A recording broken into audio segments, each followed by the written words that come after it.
I thought tonight was a pretty solid performance all the way through. I look at the fact that got to give Temple credit. They were really low air those first 2 sets.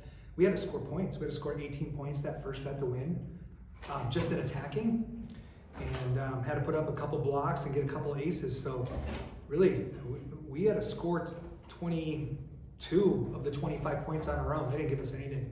And then same thing in the second set. They only gave us 3 attacking points and a couple other errors, but they made us work. And I thought our team did a really good job of coming back and accepting that challenge and scoring in many different ways. Block scored well tonight, serve scored well tonight, and then I thought our offense was pretty good tonight. You look at the number of errors, we had 11, but they only had 14, so the error battle was pretty close. We had to win it somewhere, and it turns out it was in the serve pass game and the attacking game.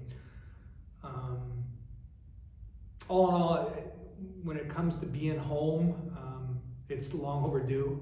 It feels like we've been away for a year, and being back at home and hearing that band and our own fans and just eating here, doing film right here in this room, it just kind of gets you settled in a lot earlier than when you're on the road trying to make all these things happen sometimes at the last minute. So I thought the team did a nice job of settling in, being back at home. I thought they were refreshed. Giving them the extra day off this week was a good thing.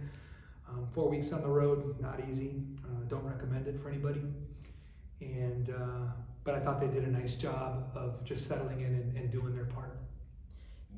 McKenna mentioned it earlier, and while it's not an excuse, being on the road for as long as you have, you go up against Houston. Can you talk about that Houston match and what you learned from that? Yeah, I learned Houston's really good, and so are we. It was a great match between 2 top 25 teams, hopefully 2 teams that are going to the NCAA tournament. I believe that we both are. I hope. Got work to do, both of us. We still have to decide who's going to be the champion of the conference. That's coming up later on, but we're not worried about that right now. We really don't take a look back at where we were. We take a look at where we are right now. In terms of lessons learned, I thought we can play some pretty good volleyball when we're tired and exhausted, and we're not going to make any excuses. That's just the game. That's the way it is. And it wasn't so much the physical as much as it was the mental and emotional fatigue from being on the road. But Houston's a really good team. They buzzsawed SMU today. They're certainly the team to beat in the conference for the championship, and the Knights are ready for the challenge. Yeah, Coach, although you did, suffer a loss to Houston, you mentioned after the game against Tulsa that, with the hurricane and everything, it showed the team's resilience. So how do you feel like, those issues help your team perform better, when y'all are faced with challenges? This is a team that's really been through adversity their entire career here. The new players are experiencing it, the new ones that are in uniform now. But it's always been a pretty resilient team. If you look back in the preseason, we were pretty resilient in a lot of matches. We didn't go 10-0 by not being resilient, because we certainly were challenged. We were behind. We had to come back. We're down 2-1 and have to come back. So I don't ever worry about how much we've been battle tested. I know that's something. Now, that doesn't mean that we're always going to win when we get in those situations, but it means we have a punching chance. If you look at that match, we lost 3-1, but the plus minus was only 4 points. So, that's almost a statistical tie in 3 sets. They got the first one on us, and, at some point, we have to put ourselves in a position where that match at the end of the year is really meaningful. Yeah, speaking of, were you No. Okay. Speaking of resilience, like I said previously, McKenna was honored, but I know you have to be proud of all of your girls. How proud of you were tonight? Very, very proud. I'm proud of who they are as women. I'm proud of how different they are, yet how they celebrate their differences and they come together as one when we need to. They don't lose sight of who they are. They're very open in who they are, and they're very open in what they need for help.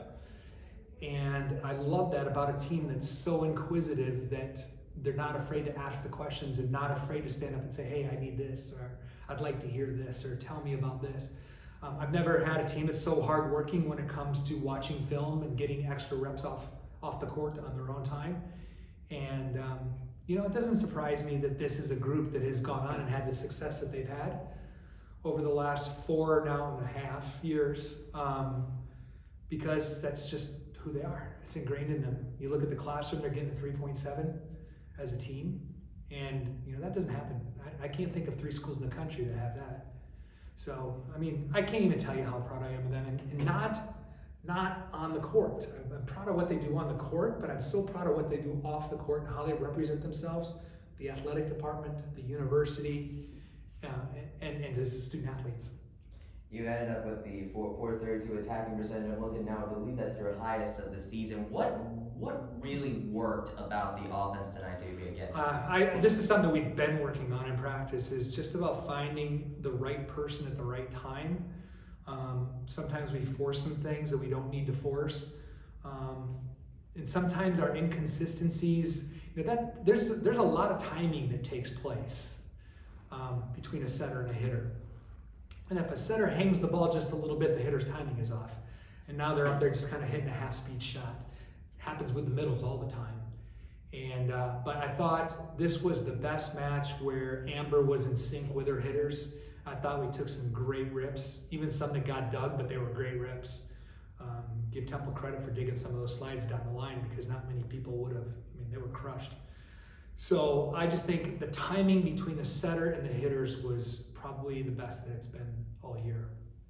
How would you say this road trip, because I know you don't necessarily look at where you were, but where you are now, but what do you think about this road trip has kind of changed you? Because obviously when you take a long road trip, sometimes you come back a kind of a different person. So what about this team and maybe yourself has kind of changed thanks to this road trip experience? I'm older, I'm a little bit fatter, definitely changed me.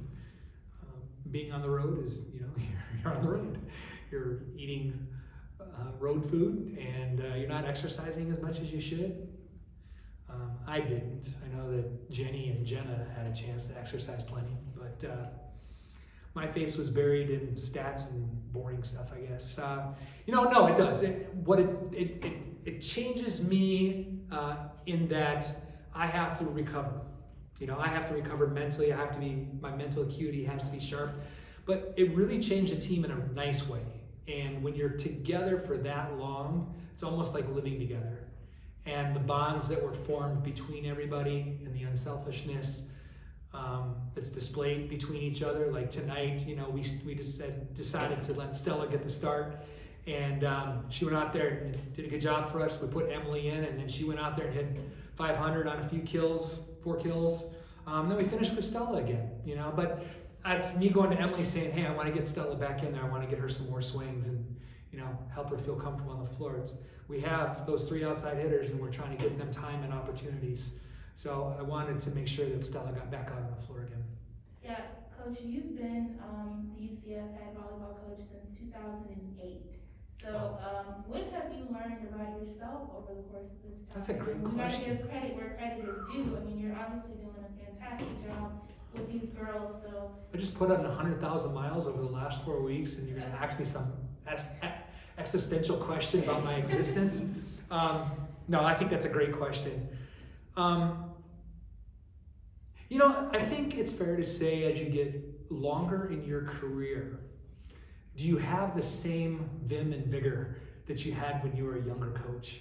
Are you really willing to get in there and put the hours on the film and the detail that you need to? Are you really willing to make that error correction when you can just say, I'm going to let it go?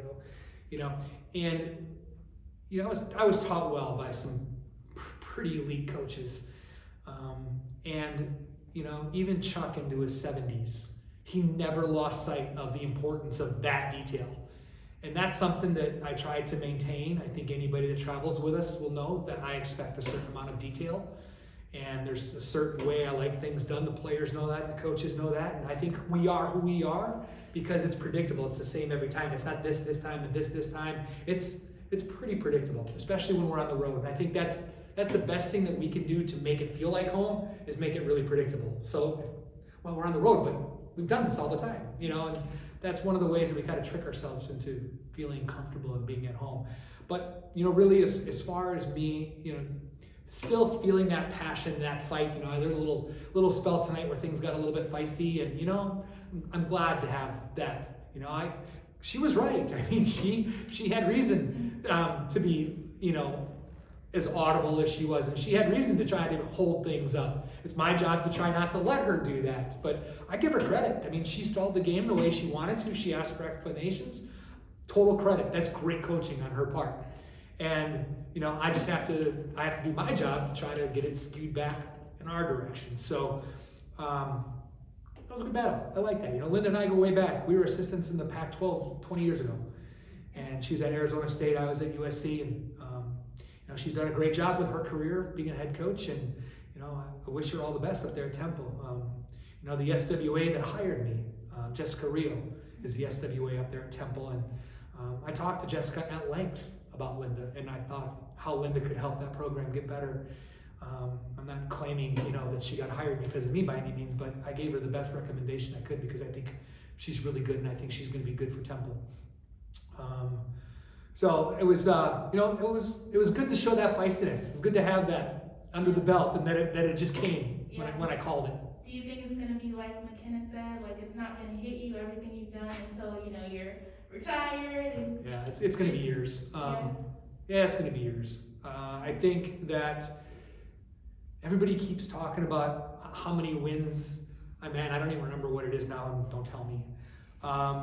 Everybody, talks about the 4 in a row and all that. I don't care. Don't tell me. It's what are we doing right now? What did we do tonight? That's what I'm talking with you about. And the second I walk out that door, focus is on ECU. None of this happened. And that's the way I was brought up to treat a season, and that's the way I like to do it, and that's the way I like the people around me to do it. So that's just how we handle things. You showed us through your Twitter account how the team handled travel with Hurricane Ian, and obviously, it extended your road trip much longer than you probably thought it ever would have ended up. But do you think keeping the schedule of playing on Friday and Sunday was an adequate trade-off, or now that you're behind that, what would your... Well, we don't really have an option. The conference sets the days that we play, and the only way we change is if there's some sort of a football or basketball conflict. A lot of places we play basketball and volleyball play in the same place. We're lucky not to have that issue here. So we're pretty locked into the days that we have to play. So for us, this week at least, it's nice that we're home because we have to turn around and play again on Wednesday, the midweek match against USF. So it's really something that we don't get to set. We're kind of at the mercy of the scheduling gods, and we get what we get. So it was an unforeseen circumstance that we were going to head out on the road, but we did. And thankful we did. We got the 2 matches in. We were successful in both of them, and those 2 wins are important because at the end they count the number of wins. They don't count the win percentage or anything like that. It's flat out number of wins. That's it. So we had to collect some wins to try and keep within striking distance of Houston. Last question. You take the court again on Sunday at noon this time against East Carolina. What do you think about right now that you want to take with you into that match? I think the energy that we have tonight. I think the precision in which we played tonight. Only 1 serve receive errors. A lot of those come when you're tired and when you're not thinking well. That's when the serve receive errors come in. But we only had 1.